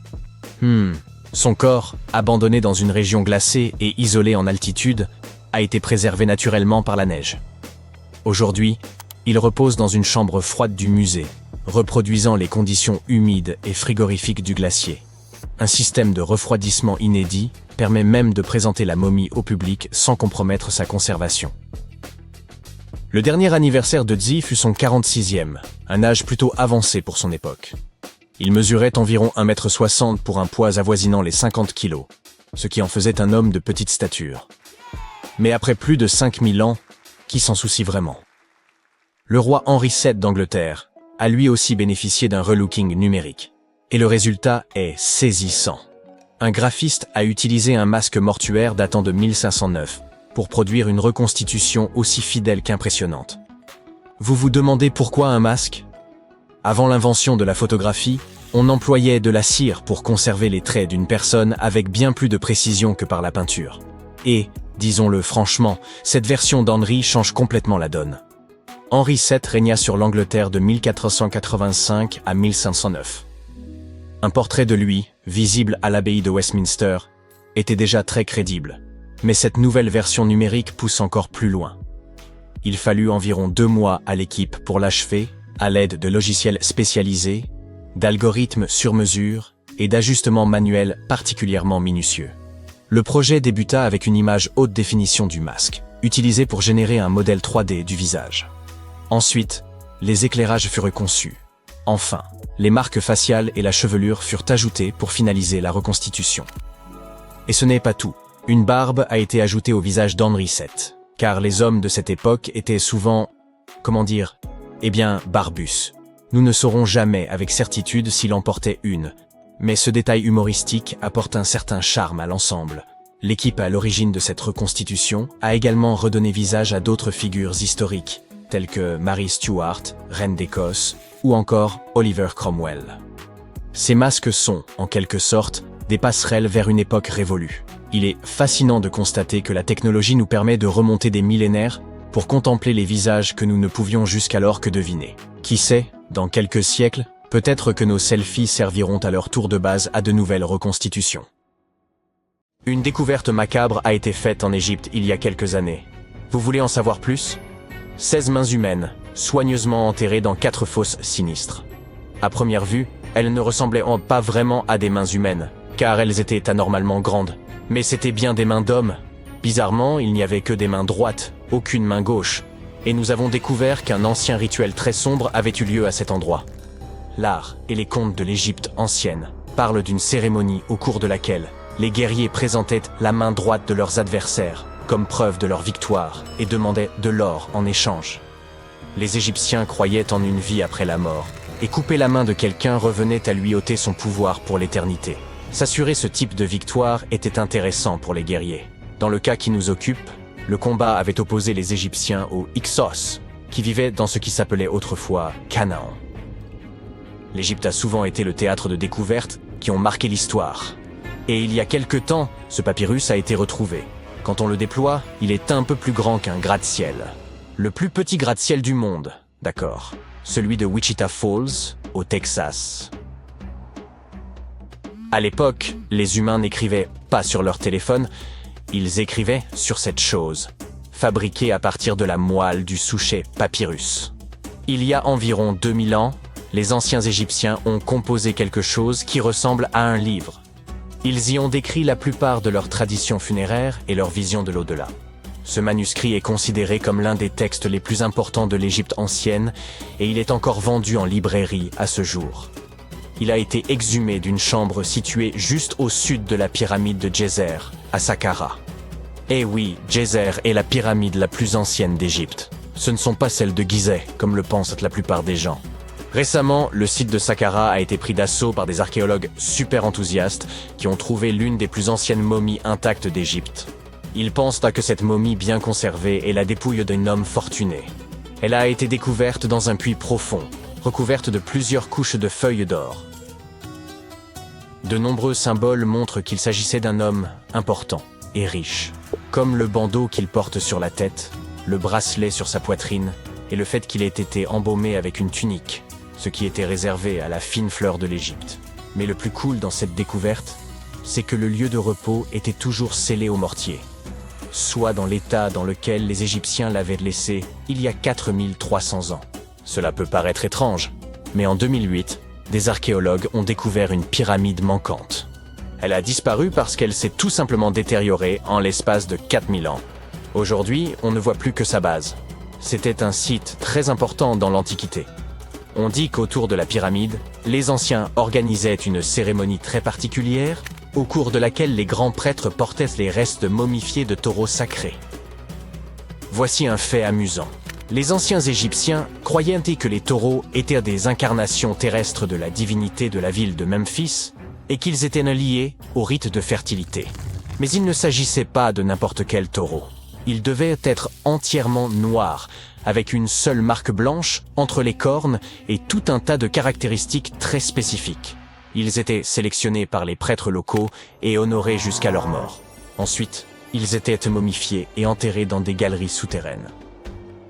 Cette pyramide manquante a disparu vers le XVIIIe siècle. C'est un archéologue allemand qui l'a découverte pour la première fois dans le village de Saqqara. Il l'a nommée la pyramide décapitée lorsqu'il l'a vue pour la première fois. Mais des années après sa découverte officielle, le sable du désert est venu la recouvrir. On a procédé à quelques fouilles, entre le 19e et le 20e siècle, mais pas de manière systématique. C'est pourquoi les scientifiques ont été très contents le jour où ils ont déterré la base entière de la pyramide après avoir retiré le monticule de sable de 8 mètres qui la recouvrait. Et saviez-vous que des archéologues américains fouillaient un cimetière égyptien qui pourrait contenir plus d'1 million de corps momifiés? Jusqu'à présent, les archéologues ont déterré environ 1700 momies. L'une des principales différences avec les autres momies égyptiennes classiques est que ces personnes n'étaient ni des rois ni des pharaons. C'étaient des gens du peuple ayant vraisemblablement vécu il y a 1500 ans, lorsque l'Égypte était contrôlée par les empires romains et byzantins. Le nom du cimetière est intéressant. La voie du buffle d'eau, au cas où vous voudriez y jeter un coup d'œil lors de votre prochain voyage. Outre les taureaux et les buffles, les Égyptiens de l'Antiquité aimaient aussi les babouins. Y a-t-il une logique dans tout ça? Au début du XXe siècle, des archéologues ont découvert un site rempli de babouins momifiés dans un endroit appelé la vallée des singes. Un animal n'aurait pas été momifié s'il n'était pas considéré comme important. Certains animaux étaient plus importants que d'autres, car ils étaient liés à des divinités spécifiques. Les chacals étaient liés à Anubis, l'ancien dieu de l'au-delà. Quant aux chats, ils étaient assimilés à la divinité féminine Bastet. Les babouins étaient très importants, car on pensait qu'ils étaient liés à Thoth, la divinité de la sagesse, et conseiller de Ra, l'une des divinités suprêmes de l'Égypte. Les archéologues ont découvert que ces babouins n'étaient pas très heureux. Ils pensent qu'on les gardait à l'intérieur, et qu'ils furent privés de la lumière du soleil pendant la majeure partie de leur vie. Ils souffraient d'une grave carence en vitamine D et étaient mal nourris. Peut-être que Thoth s'est mis en colère contre les gardiens de ces babouins, simple supposition. Les archéologues ne s'ennuient jamais en Égypte. Ils ont également trouvé des momies humaines avec des langues en or. Les Égyptiens étaient très attachés à la vie après la mort, et ils pensaient qu'avoir une langue en or pouvait aider une personne à parler une fois passée de l'autre côté. Un peu difficile sans doute, mais pourquoi pas. Certaines de ces momies furent placées dans des cercueils en bois avec des objets tels que des colliers, des poteries, des objets en or en forme de fleurs de lotus et de scarabées, et des iPhones. Je plaisante. Un nouveau temple a également été exhumé récemment en Égypte. Les scientifiques pensent qu'il était consacré à Zeus Cassios. Cette divinité serait un croisement entre Zeus, la toute-puissante divinité grecque, et le mont El-Kas. En fouillant la péninsule du Sinaï, en Égypte, les archéologues sont tombés sur 2 colonnes de granit rose qui sortaient du sol. Et bingo! Ils pensent que ces colonnes représentaient la porte d'entrée du temple et qu'elles se sont effondrées lors d'un tremblement de terre il y a de nombreuses années. Et puisqu'on parle de divinité, certaines sont moins sérieuses que d'autres. Récemment, des scientifiques ont déterré un anneau d'or dans une ville située au sud du Caire. Non, Frodon, il n'est pas magique. Il s'agit d'un anneau en or, tout ce qu'il y a de plus normal, sauf qu'il est orné de la figure de la divinité de l'amusement, qu'on appelle Bès. Cette divinité est souvent décrite dans les textes sacrés comme un joyeux nain joufflu. Aujourd'hui, nombreux sont les tatouages dépourvus de signification et réalisés à des fins purement esthétiques. Dans l'Égypte ancienne, cependant, les femmes se faisaient tatouer afin d'être protégées au moment d'accoucher. C'est du moins ce que pensent les scientifiques.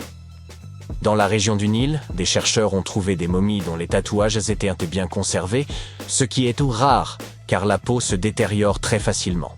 2 de ces femmes s'étaient fait tatouer le bas du dos, et les dessins étaient simples.